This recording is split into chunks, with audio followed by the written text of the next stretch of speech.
Ladies and gentlemen, welcome to the 24th episode of your new favorite internet show, Visioncon Live. I'm your host, Zach Wilson, but you didn't come here to see me today. You came to see the man of the hour. He's Android 17 from Dragon Ball Z, EA from Yu Yu Hakusho, Shao Tucker from Full Metal Alchemist Brotherhood, just to name a few. He's the legendary icon that can voice anything and anyone. Ladies and gentlemen, please help me welcome the one, the only, Mr. Chuck Huber. Chuck, how you doing today? Chuck?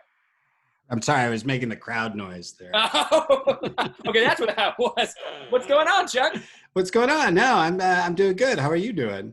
I'm doing Dandy's Candy. I will say, and for those of you who missed the VisionCon Live pre-show, we talked a lot about surviving in the wilderness, and I will say, I want to make something entirely clear, Chuck. Sure. If you had told me, if you had just emailed me before I saw you face to face, I would be like, yeah, he's kind of talking out of his you-know-what.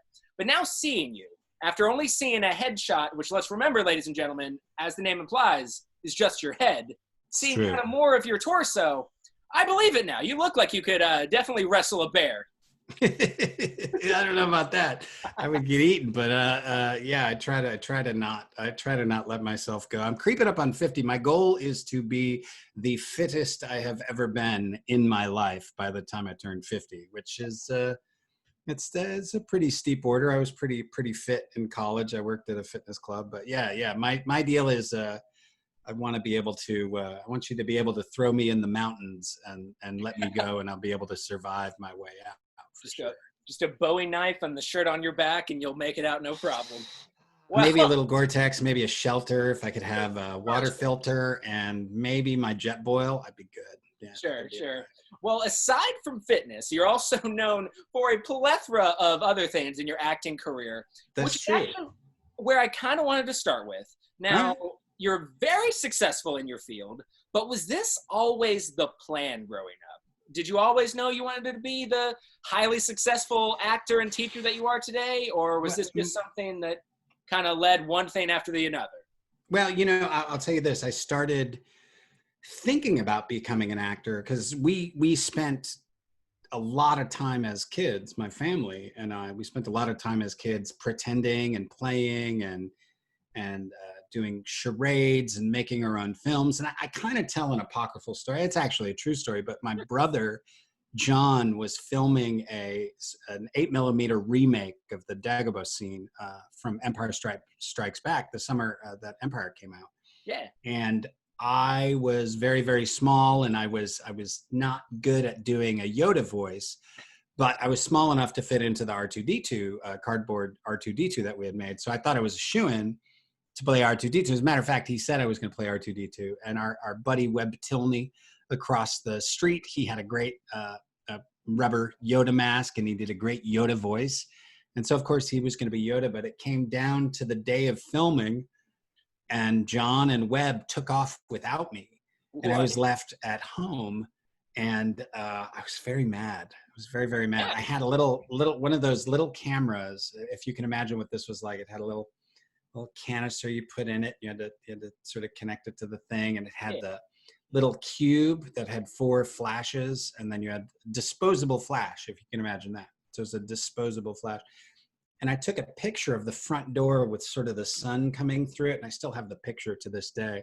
And that was me. Like he had the little 8mm, but I was like, I'm gonna be an actor. I'm gonna be a filmmaker. I'm gonna do this. And so I took this one silly picture, and I still have it.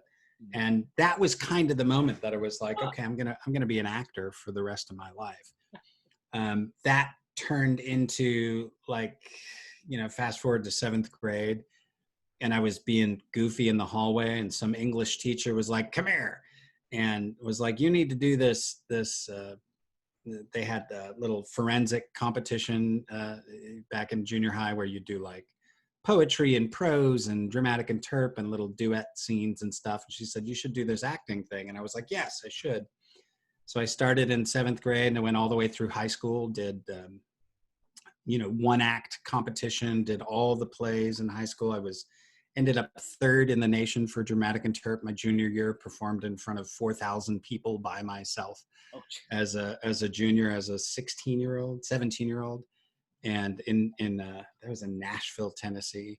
And after that, I went to DePaul University in Chicago, their Goodman School of Drama, and studied at their conservatory acting program there. And quit my third year in the school to go work at the Steppenwolf Theater and the Goodman Theater and the Court Theater, a bunch of the theaters in Chicago, and made a name for myself alongside some of the cats coming up then were Jon Favreau, Mike Shannon, Nick Offerman. These were all my colleagues back in the day. We always were. Mike Shannon and I were always neck and neck. He got the role at the Steppenwolf. I got the one at the Goodman. He got the one at the Goodman. I got the one at the Steppenwolf. Every callback was sort of the same guys competing for the roles in our age range.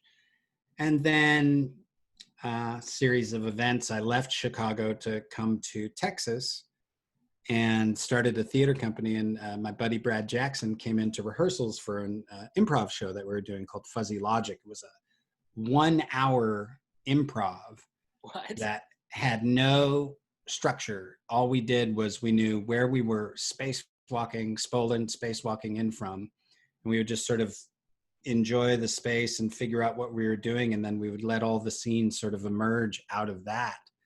And we had a music tech guy sort of feeding in sound effects and music and helping us sort of transition, and Peggy was on the lighting. This was at Stage West in Fort Worth, and he came into this rehearsal one day and he was like, "Hey, you should go audition for this Dragon Balls thing." And I was like, "Dragon Balls? What's that?" I was like, "That kind of sounds like porn." And he was like, "No, it's Japanese anime." And I was like, "Oh, so it's definitely porn." And he was like, no, it's cool. Call this dude. His name's Chris Sabat. And so I called up Chris and said, I got his number back then in 97. It's still his same phone number to this day. And, I called him and he was like, "Yeah, man, come on in for an audition. That'd be great." I came in and I auditioned for Garlic Jr. "I'm going to push you into the dead zone." And it was a weird audition because I'd been used to auditions in Chicago, and I had sort of a voiceover career in Chicago, a commercial voiceover career. And this was not at all what I was used to, because he just, "Yeah, come on in, man. Here, can you do this alien?" And I did it. And he was like, "Oh man, that's great." And he was like, do you have time right now to record it?" I was like, "What? I got the role?" And he was like, "Yeah, you got the role, man." And I was like, "Okay, yeah, sure, I can record it right now." And to me, that was a red flag. I was like, "This is not a real, that Sure. wasn't a real audition. This isn't a real thing. This Dragon Balls is all somebody's fantasy. It's not going to be anything." And I was pretty arrogant at that. I'm still struggle with that from time to time. But I was like, I was way above this nonsense, because it just didn't seem real. And then, as I was leaving, he ripped a piece of notebook paper out of a notebook. It was like, "Man, give me your address so I can send you a check." And I was like, "You're never going to pay me." But I put the address down anyway. And sure enough, 2 weeks later, I got a paycheck, and I was like, "Wow, okay, I guess this is real." And they called me in for more stuff. And then I just recorded, and I'm still recording to this day. So, I mean, I did not plan for this particular career of mine in terms of anime voiceover, but I was certainly glad it happened. Certainly, this fandom in particular is the best boss you could have, because if you just love your job and love your boss, they're going to treat you really nice. Now, so Dragon Ball, obviously we all know it to be one of the most paramount animes, ever created. But at the time, did you ever think this would be, and even when you got paid and found out it was a real gig, did you ever think that, this show and even your character would blow up to the popularity that it is today? No, not at all. Because after Garlic Jr., I got Android 17, I think was the next character I got. And I came into the audition for that, and I had all these ideas about what I was going to do. And so I was like, "No, man, no, just relax. Just don't do anything." And I was like, "Okay." And I was like, "I'm Android 6." He's like, "No, seriously, dude, just don't do anything." And I was like, "Okay." And I'm Android. And he's like, "No, just don't do anything. Just talk." And I was like, "Okay, I'm Android 17. He's like, "That's perfect. Just do that." Nailed it. So I did that character, and then we moved on to, I think Dragon Ball might have been after that. Like we recorded Dragon Ball Z and then Dragon Ball, and then I think Yu Yu Hakusho, and then I think GT.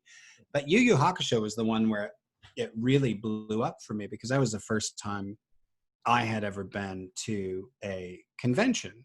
Oh. And my experience going to a convention for Yu Yu Hakusho, the thought I had, the idea I had when they were like, Chuck, do you want to come to this convention? And I was like, sure. And they're like, here's a free plane ticket. I was like, that's awesome.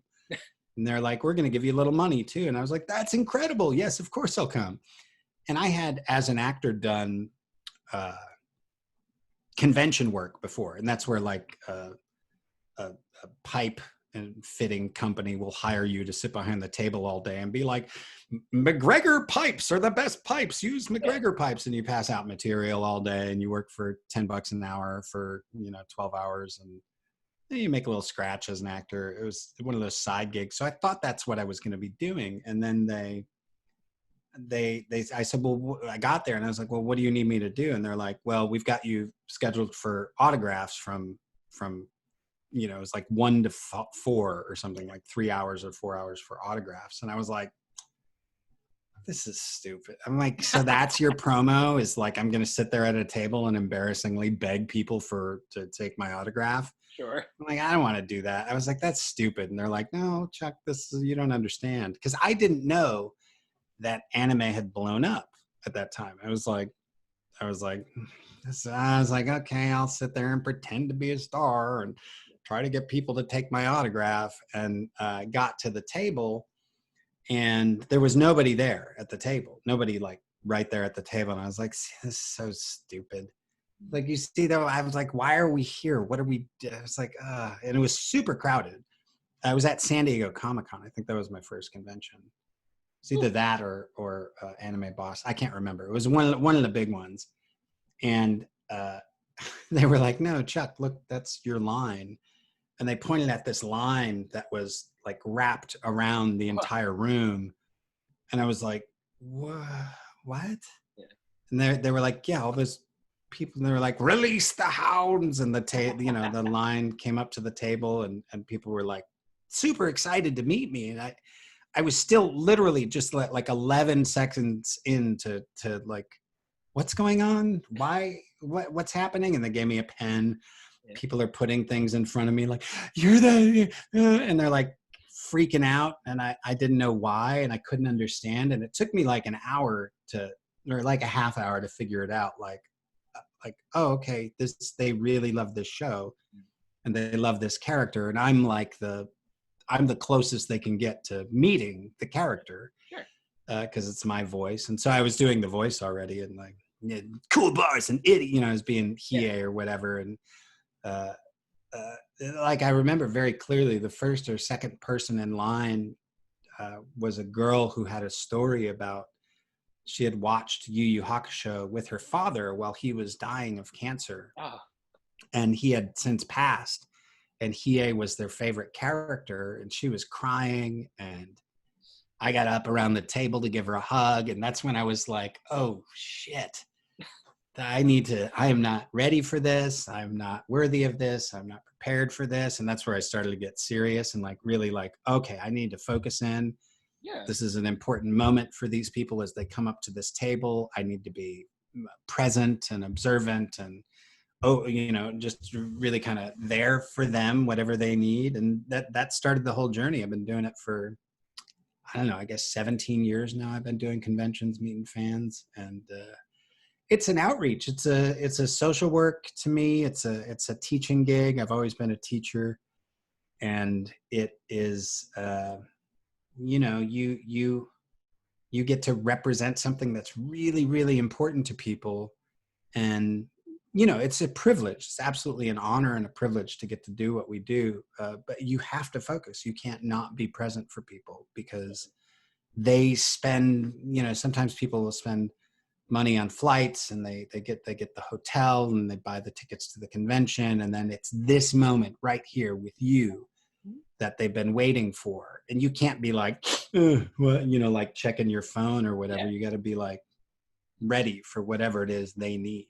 Yeah. Well, like fans of, anime in general are, pretty devoted and not to be messed with.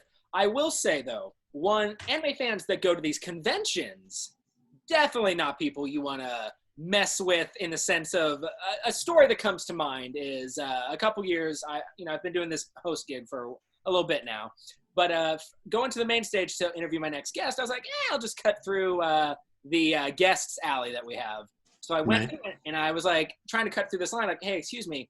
And this dude just stiff arms me, thinking I'm like cutting in front of him.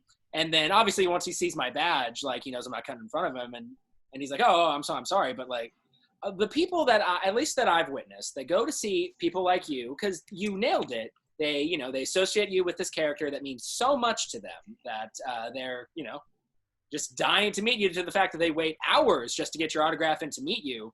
On that note, I did want to ask, are there any kind of, we touched on a bit of a somber one. Are there any kind of funny stories that you've had with your 17 years of going to these conventions? There was one time a girl, and this is sort of, to me, the epitome of anime fandom. There was one time a girl convention, I think we were at, I don't know, SoccerCon, I think in Seattle. So it was a giant panel with like 800 people in it. And she raises her hand towards the end of the panel, is like, would you touch my glass eye? And I was like, hell yeah, bring it on up here. And so she came up and she's like, ink. And I'm like, dun, dun, dun, dun, dun, poking her glass eye and screaming like a little girl. But that's to me, the thing about the anime conventions that makes it so amazing is that the thing that is your disability, the thing that is your that you're ridiculed for is a problem for you in the regular world, and an anime con, it's not. There's a guy born with deformed arms. He had those really, really small arms, and he cosplayed as Yoshi. And I was like, hell yeah, dude. Hell yeah, fist bump on that one. And it's only in this community that you see that type of, it doesn't matter your gender, your orientation doesn't matter. It just matters if you think One Piece is awesome. Heck yeah. Oh my God, my girlfriend would love you. Yeah, exactly. But speaking of other characters that you voiced, Hiei kind of flirts the line between good and bad, and Android 17, comes around. I did want to touch on someone who is universally hated for the best way possible, and that, of course, is one that I mentioned a little bit ago called Shao Tucker. He's not in the show for long.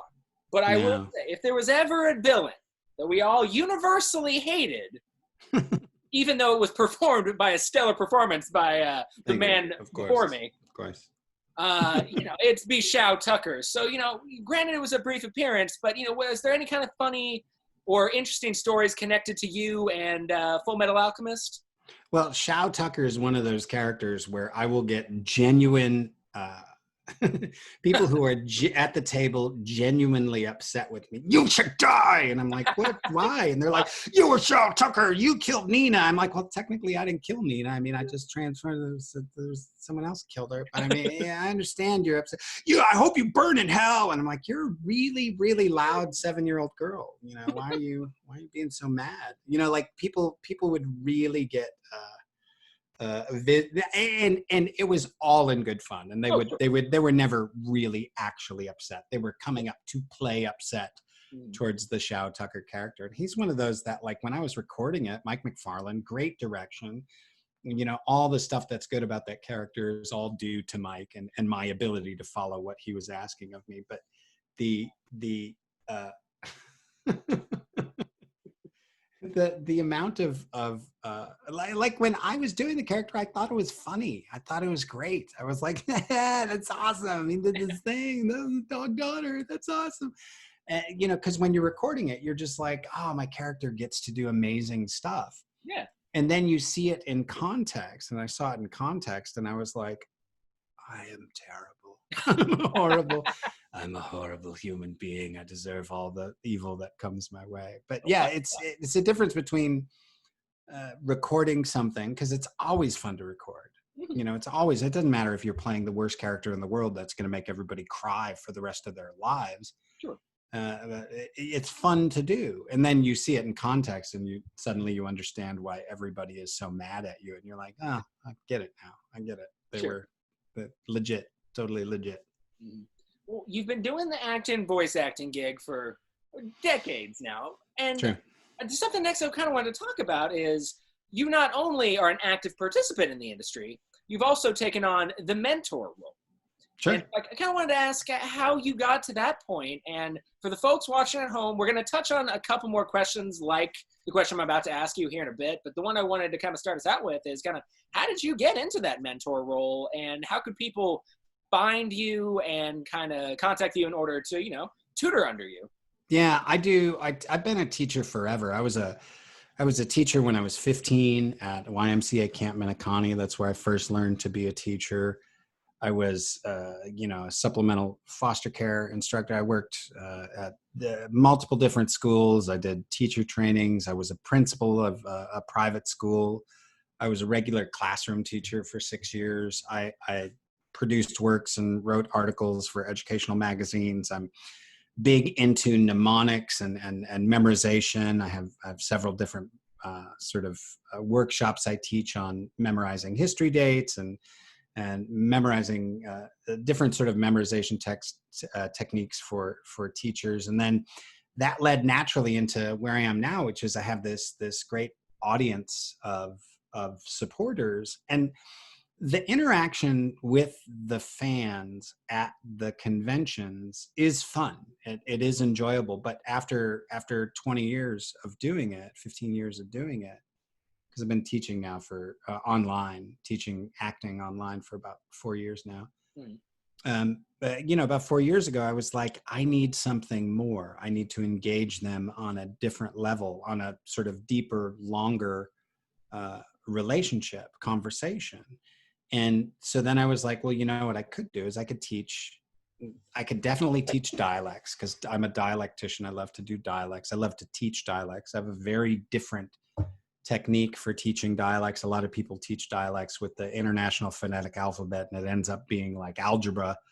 And they tell you it's right or it's wrong. And I teach dialects very athletically, 2 or 3 changes and figure out how to move your voice in the direction and teach people proper practice for dialects rather than how to do it perfectly right. And so that's how the online workshops started for me, was because I wanted to have this sort of longer conversation with the fan base, and the fans were growing up into actors, and the actors needed training. And so I teach a class that's a voice, dialect, and character workshop where we do 3 dialects and we work on some other voice stuff. And then you do a monologue, and I do a lot of the acting techniques that I learned at the Goodman School of Drama. We roll through in that monologue. And then I have an advanced class where we do 2 different monologues, modern Shakespeare. We do a scene, and then there's a class on improv. I'm big on the improv. And then I have a couple other classes launching in October, late September. I got a Shakespeare and an improv, straight Shakespeare class, straight improv class. And then I have a engineering demo class where you come into class and you write and create your own either commercial or character demo collectively with the group. And we do some of the other sort of voice match exercises that I do in the voice dialect class to sort of see who you sound like and where we can steal from to supplement your demo.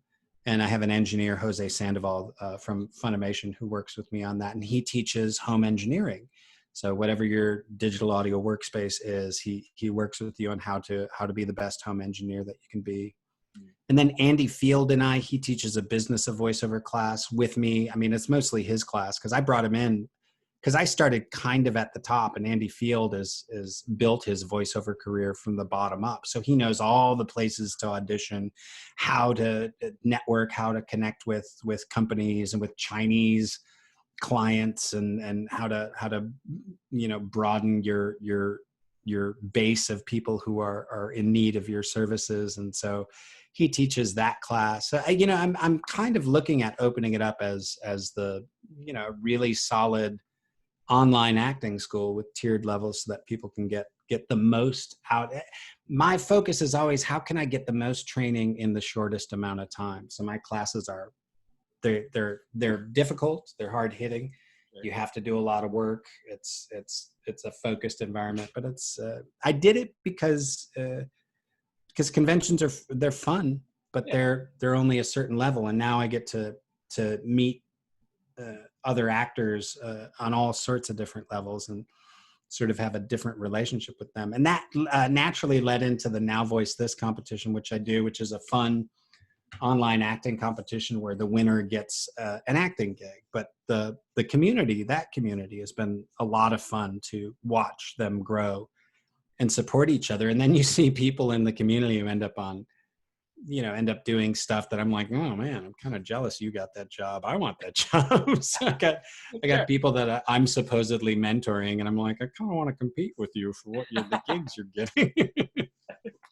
The student becomes the competitor. That's right. That's the whole goal. The goal is, my goal with training students is to, in my old age, still have work, because they'll be producers and directors and creators, and they'll be like, well, we want old Chuck to come in and do some work. And I can be like, oh, I'll play old man number 4, or whatever. Sure. Well, on that note, real quick, guys, for those watching, we're about at the halfway point. So I did want to reiterate a point. If you guys are watching this live here on Facebook, if you guys haven't already sent in a question or comment, either in the messenger for Visioncon or in the live chat, go ahead and do so. We still got some time. There's also, if you're watching this live, in the live chat, there are a bunch of links associated with Chuck Huber that we are going to talk about later, but those are easily available to you. Or if you're watching this later on YouTube, it's going to be down in the description below.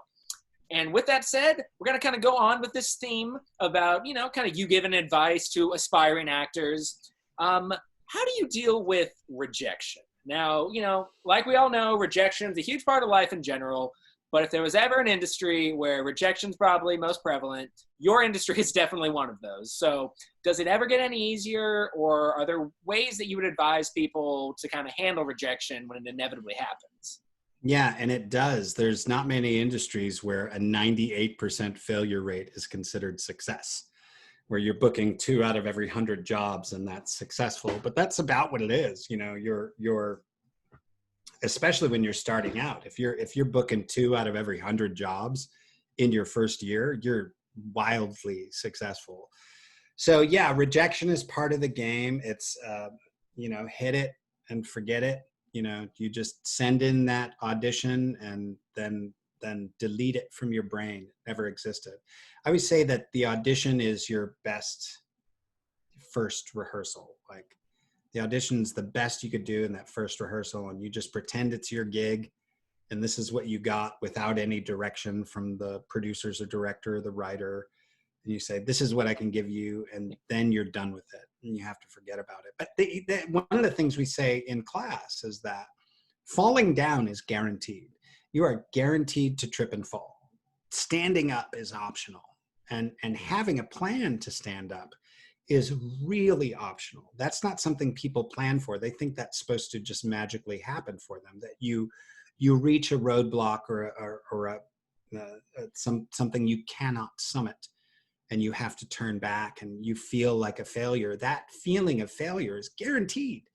When I do a lot of balance work, I will work slack lines, and because hiking involves a lot of balance, and I'm an avid hiker, and especially as I get older, I want to make sure that I can keep my skills for as long as I can. Mm-hmm. So I work a slack line, or I work guardrails. I'm a big fan of like if I'm at a convention at a hotel, I'll like scope out where the nearest guardrail is so that I can do some balance work on top of the guardrail. But like when you're balanced, the motion forward is what keeps you balanced. You start to fall or falter left or right when you start to think about staying balanced. But when you keep that goal on going forward, like that's what that motion forward, just like riding a bike. When you ride a bike and you are first starting, it's not until you get that motion forward that you find that balance. And so it's that continuing to have that motion forward is what keeps, even if you fall off, you have to stand back on and get that motion forward. Or if you start to falter, you're going to breathe and extend, you're going to move forward, you're going to let your neck relax, all the processes that you're going to put in place to keep yourself going forward and motivated to go forward, and understanding that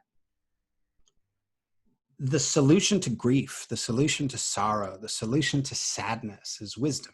Mm-hmm. And once you have that sort of Marcus Aurelius, who's big Stoic philosopher, friend of mine. I love him, ancient dude. He's my buddy. But his idea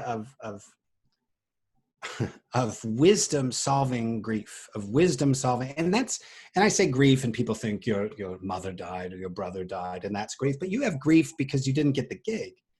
But the solution to grief is wisdom. And so you want to be wise. You want to be someone who is considered wise.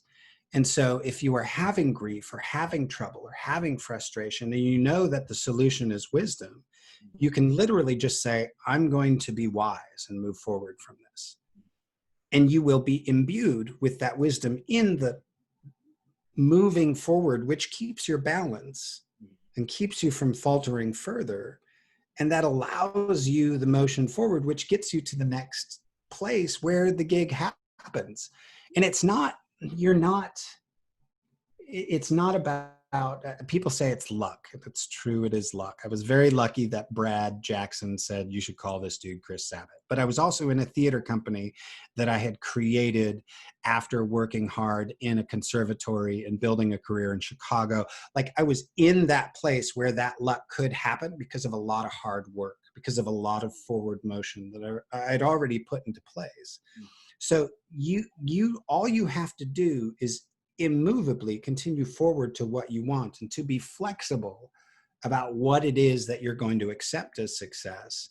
Because anime voice acting wasn't anything I wanted. That wasn't anything I tried to have happen as a successful career. It was something that happened to me because I was flexible to it. I was open to it when it happened. And I didn't say, no, forget you, anime career. I don't want you. I want to be a theater actor. So that forward motion is what keeps you in place. You just have to constantly stand up and move forward. Fall down twice, stand up 3 times. Ooh, I like that. That's a lot of great advice. And, maybe a guy, with decently long hair who after this interview is planning on reaching out to Chris Sabat to be on his internet show when he inevitably turns him down. Maybe that person can remember that advice. That's true. That's true. But in this similar vein, a lot of people who watch this show are obviously here to see, the big guest that we have, like, the one right before me. But a lot of them have also people that are interested in either getting in your industry or are already taking the steps to get into the industry, but then just need to know what's next so that then, maybe they one day could be the next Chuck Huber. So what I want to ask you, before we go into the plug zone and everything, guys, is let us pretend I am the physical embodiment of everybody watching right now that is interested in being in your industry. What advice would you give? How soon would you splurge on equipment, an agent, or is there really a necessity for any of those? And just kind of any general tips that, aren't necessarily innate in people's minds when they think about getting into your industry. The number one thing is that it is all on you. There is no person, there is no gatekeeper, there is nothing preventing you from participating in the industry as fully as I participate in it. Mm-hmm. And of course, I've had a long career, so I have a little bit better standing and things are a little easier for me. But the idea that anybody else can prevent you from having this career is a lie. And there's training, constantly getting more training. There's Chris Rager teach classes, Sonny Strait teach classes, Crispin Freeman teaches classes. There's classes all over the place, and you can get a lot of information that you otherwise would take you a long time to Google. But that said, you could start Andy Field in his business of voiceover class that I teach with him. He teaches it. I show up a couple of times and give little bits of lessons. But he says everything he learned by Googling. So you just say, well, what are the agents? What are the good agents? And you find the boards and you find the Facebook groups and you don't stop. You don't go to one source and say, this is the source for all the information, and I'm going to do everything this source says, and I'm never going to look outside this source. That's a recipe for failure. If people came to my class and said, all I have to do is take Chuck Huber's class and then I'm going to be successful, albeit I give this information that you shouldn't just take my class to think that's how you're going to be successful. I certainly give you a lot of great direction. I certainly show you what it takes to be a great actor, which by and large, I'm going to tell you this absolutely, skills win the day. If you are a great actor, you're going to succeed because people want great actors in their projects. So the better you are as an artist, the more profitable you're going to be. So what does that take to be a good artist? That's a whole separate question. But generally speaking, you can just start Googling. It's a very simple process. You have to have a microphone. I work with, for my classes and for most of my auditions, I'm just on the Blue Yeti. I have a studio that's got an ST360 Sterling. I should probably get a better mic. I'm lazy because a lot of my work happens in other people's studios, so I don't have to have the greatest studio in the world at home. Andy Field, his Business of Voiceover class, he shows you what the top of the line is. And if you can afford the top of the line, if you can afford a $2,500 demo, if you can afford a $3,000 Neumann mic and a $8,000 whisper room, if money isn't an object and this is your goal forever, yeah, go ahead, drop all the cash on everything you need, because there is a commitment level when it comes to spending cash that drives you towards that goal. You don't drop $3,000 on a mic and then not spend time using that mic. Yeah. That said, you can also start with a $100 USB mic. And I, as a matter of fact, what was the one? So Funimation recently went to a lot of remote recording, of course, because of COVID. And I think the mic setup that they sent out was with I think it was like a $250. I can't remember the Apogee mic, like a $250 Apogee. I've heard of it. Yeah. Yeah. So it's like Funimation, top tier industry, recording their properties with a $250 mic. So it's not a high barrier to get into a space. And then you need a recording space that is quiet. And you just need, go to acx.com, see what they say in acx.com, they do audio narration, audiobooks. What is the floor? What is the when nothing is being recorded, are you negative 60 dB? If these words don't make sense to you, Google them, find out what they mean, figure it out. It doesn't take a lot of effort or time. And if you want a shortcut to it, take Andy Field's Business of Voiceover class and have him tell you everything you need to know to be up to speed for the industry. And Andy books so much work, and he like I get jealous because I'll be like, man, Chuck, yeah, he's Southern dude. He's like, yeah, Chuck, man, I just billed these clients from China like $12,000 last month, and I'm like, holy crap, dude. I want your gig, and he's like, no, you got your gig, you do yours, I'll do mine. I'm like, okay. But I always joke, if the world fell apart even more than it did now, and I did not have the industry to support me the way I do, I would start by taking his class and having him tell me exactly what it is I need to do. And then training, like I said, what wins the day is skills. And it is not hard to become a good actor. It's not. It takes practice. That's it. It's like, and there's some people who've come to it more naturally than others. And just like some people are more natural singers or dancers. But acting is like anything else. It is not magic. It's not rocket science. It's not voodoo. It's practice. It's athleticism. You just have to be flexible and willing to try different things and to make yourself do different. You cannot get different results in your life without doing different things. So if you are doing the same thing over and over and over again, expecting something to change, it's not going to. What we talk about in my acting class is about, you have a pattern, an algorithm as a human. And when you act from that pattern or algorithm. And in order to be a versatile actor, you need to have a broader algorithm. I describe it like a map in a video game. Like you open up that map in the video game and you have more places to go. And that's exactly the purpose of training as an actor is not to train within the little circle that you already are. It's to broaden that map so you can make interesting organic choices that are human and real and grounded. And the only thing you need to do that is to take risks as a human to do those new things within, a setting that is supportive and isn't going to make you feel trauma for what happens to you while performing in front of people, which is one of the things that happen. People get up in front of others to perform and they experience trauma because it's embarrassing. Sure. And nobody likes to be embarrassed. And if you don't like to be embarrassed and you don't like to fail, don't be an actor. We have a process for failure in acting. It's called rehearsal. We do the play wrong a whole bunch of times where it just sucks. And we get it to where it's kind of on its feet, and then we put it in front of an audience, and it kind of craps the bed for a little while, and then we get it back up, and then they put costumes, and you just have to be okay with things not being okay.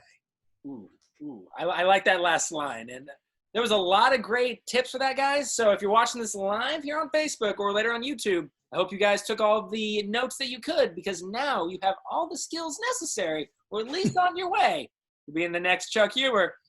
And guys, with all of that said, if you guys are watching this live on Facebook right now, now is your last chance to either message Visioncon directly, your questions or comments, or put them in the live chat. Because, ladies and gentlemen, we're in the plug zone.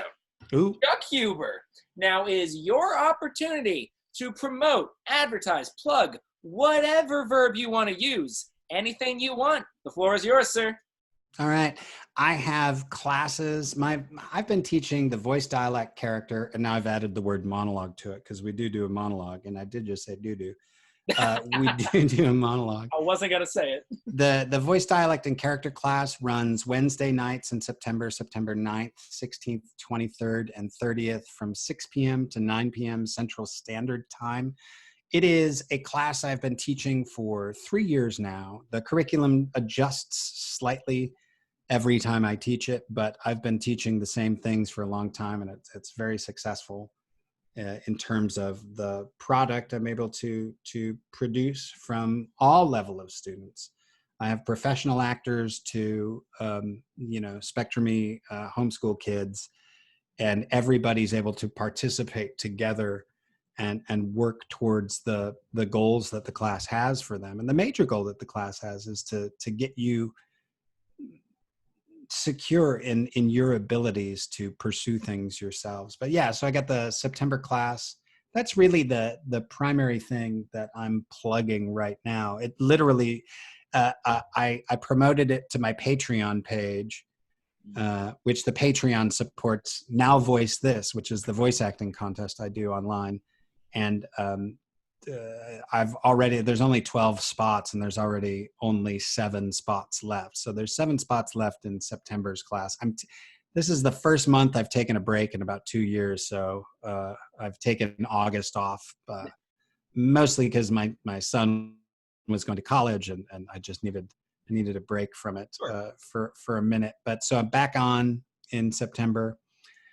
Andy Field's Business of Voiceover class starts up in October, and he and I teach that.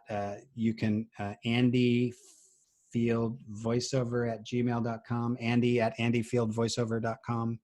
One of those two. I can't remember which.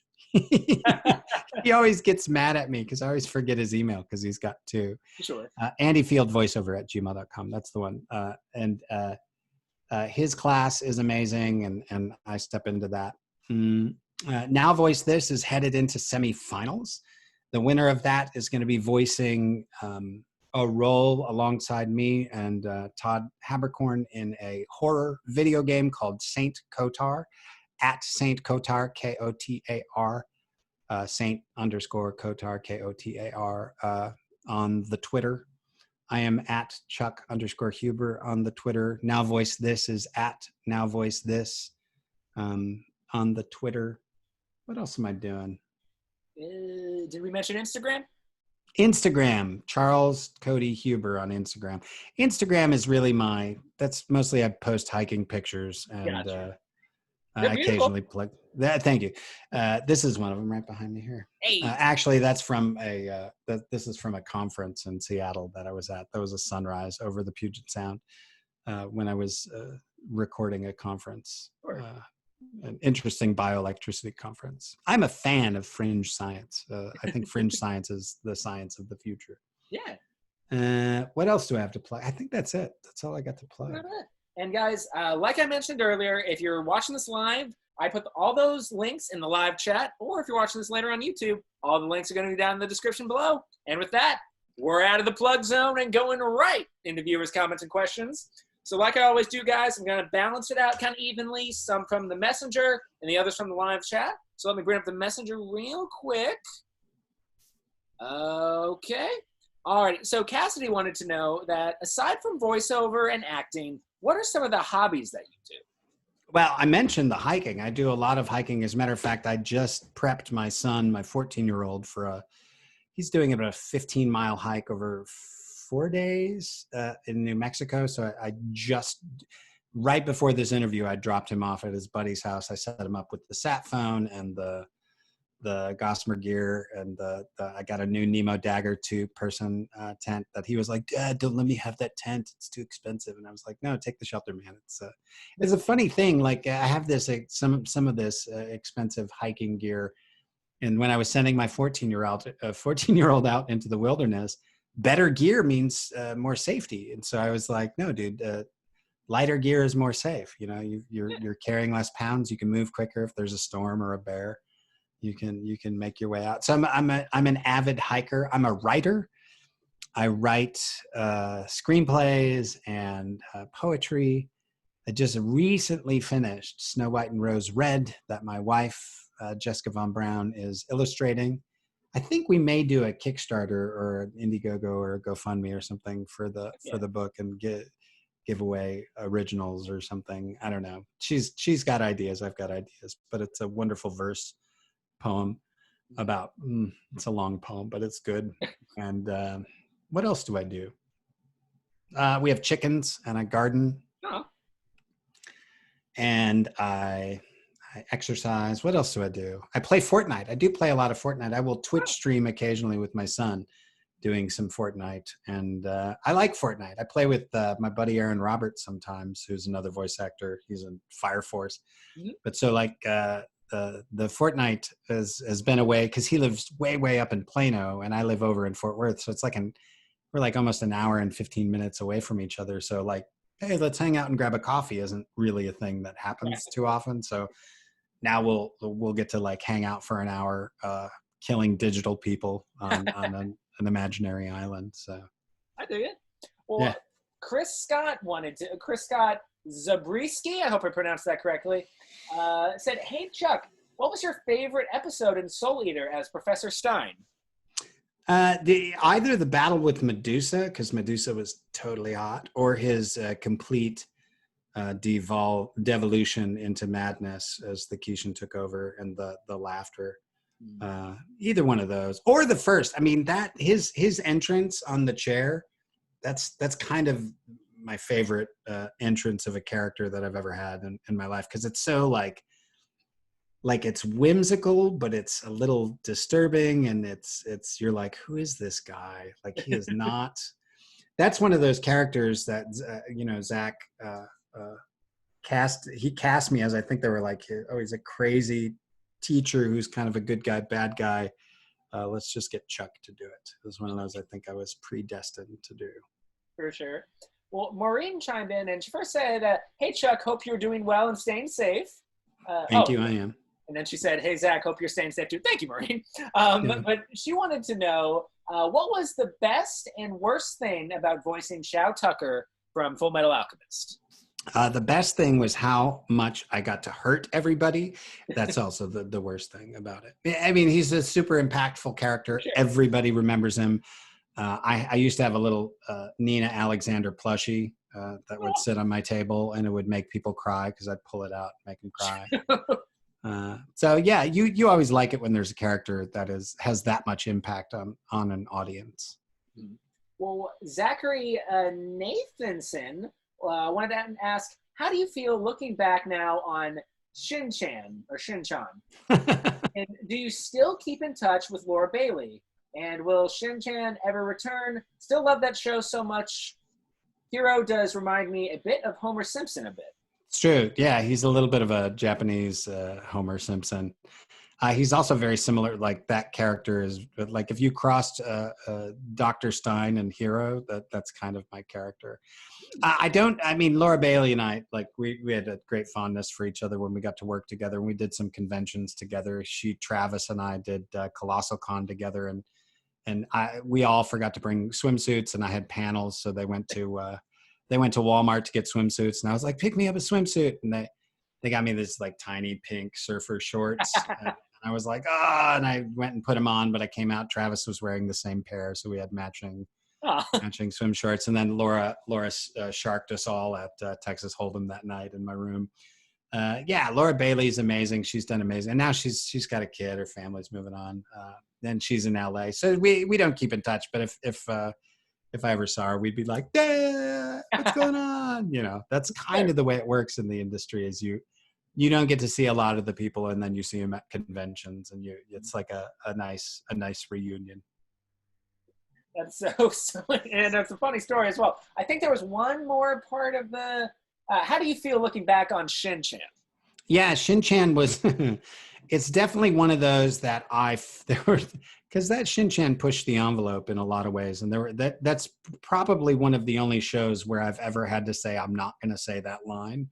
It pushed the boundaries a lot in terms of what it did. I actually think that the writing, although really, really fun, kind of missed the mark. I think in Japan, the writing was geared towards a general audience and had adult humor that wouldn't be recognized by the general audience. And sort of the American take at the time was to go for the adult humor. So there was a lot of sort of upfront adult humor.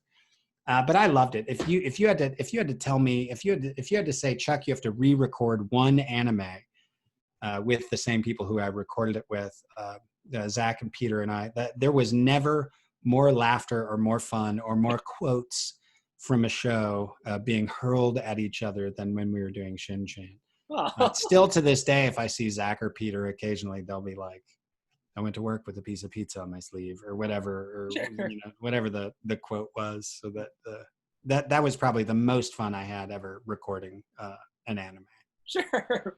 Well, Chris actually chimed back in and said, Zabriskie, Zach, close, LOL. Okay, yeah. Sorry, Chris. Sky wanted to know, how was voicing Kibito from DBZ? Oh, Kibito, yes. Kibito. I am Kibito. Yeah, I looked at my... Kibito was fun. He was one of my deep voice characters.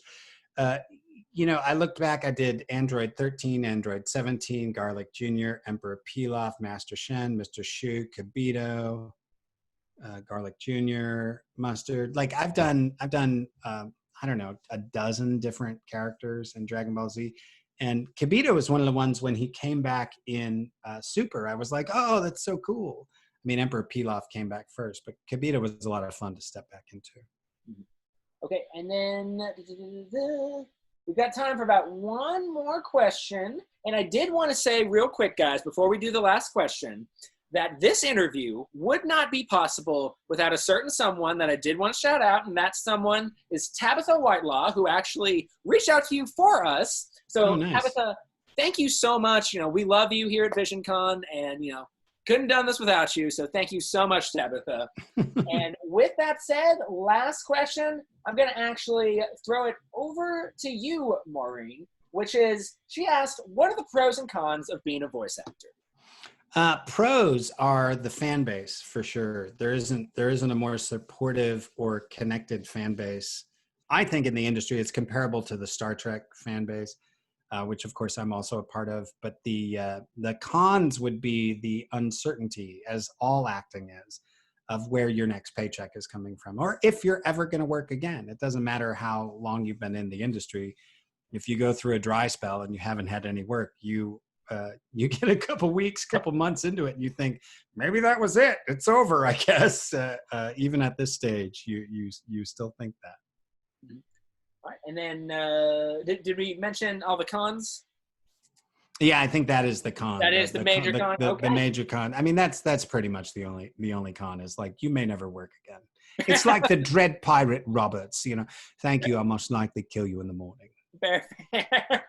All righty, guys. Well, that's about all the time we got. So, ladies and gentlemen, this has been episode 24 of Visioncon Live. Now, before we wrap things up, Chuck Huber, any final thoughts to leave us on? I love you. You guys are awesome. That's it. All right. Couldn't say it better myself. Guys, like I said, if you haven't already, check out those links in the live chat or down in the description if you're watching this on YouTube. But ladies and gentlemen, this has been episode 24 of Visioncon Live. Thank you guys so much for tuning in. And make sure to tune in tomorrow for episode 25 of Visioncon Live with my interview with actor Bryson Baugus. Of course, we all know him as the voice of Belle from Is It Wrong to Try and Pick Up Girls in the Dungeon? Mitsuru from Darling in the Franxx, just to name a few, plenty of others. But until next time, guys, I, of course, am your host, Zach Wilson, but much more importantly, this has been my special guest, Chuck Huber. Make sure to check out those links in the description below. But until next time, guys, stay safe out there and always remember that life's better when you have friends to share it with.